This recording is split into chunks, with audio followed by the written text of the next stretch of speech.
Zoom your abacus.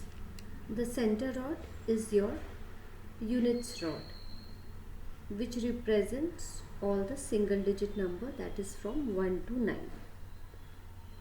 Plus 6. Plus 6 is 5 and 1. That is, upper bead will touch the bar and lower bead will touch the bar. Plus 3. With your thumb, move the lower beads up. Minus 5. With the index, take the upper bead up. Minus 2. Take 2 lower beads down. The answer is 2. Zoom your abacus.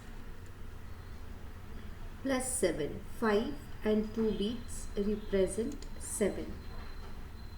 We need more 2 beads to be added. So, move 2 lower beads up.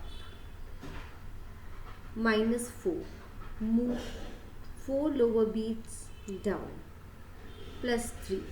Using your thumb, move 3 lower beads up. Answer is 8.